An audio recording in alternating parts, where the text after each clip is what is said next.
ওকে, তো মায়ের কথা মতন চলে গেলাম ভেজ চাউমিন বানাতে। তো কী কী লাগছে তোমরা তো দেখেই নিলে, আর খুব সিম্পল, ঘর যেটা থাকবে তাই দিয়ে হয়ে যাবে এটা।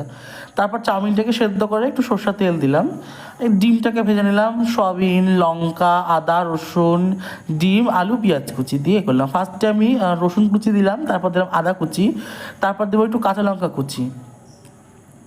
এটা একটু ভাজার পর দেবো পেঁয়াজ কুচিটা, একটু পরে দেওয়ার চেষ্টা করবে। তারপর আলু কুচিটা দিয়ে ভেজে নিলাম। তারপর সবিন দিয়ে ভাজার পর ঠিক এরকম লাগছে জিনিসটাকে দেখতে। তারপর সবিন বলছি কেন, চাউমিনটাকে দিয়ে সুন্দর করে একটু আর কি ঘুরিয়ে ফিরিয়ে নিলাম। তারপর কিছুটা এরকম লাগছিল, তারপর ম্যাগি মশলা দিয়ে নামিয়ে নিলাম। তো সিম্পল চাউমিন রেডি। এবার বাকিটা তোমার মায়ের কাছ থেকে শুনে নাও। ভালো হলেও বলবো, খারাপ হলেও বলবো। ভালোই হয়েছে, সেন্ট তো মনে হচ্ছে ভালোই হয়েছে। পেঁয়াজ টিয়াজ দিসনি? সবই দিয়েছি কিন্তু একটু অল্প, মানে আমি চাইছি আর কি যে রান্নাটা এমনভাবে করি যাতে সবাই এটা করে খেতে পারে সাধারণ মতো। সুন্দর হয়েছে।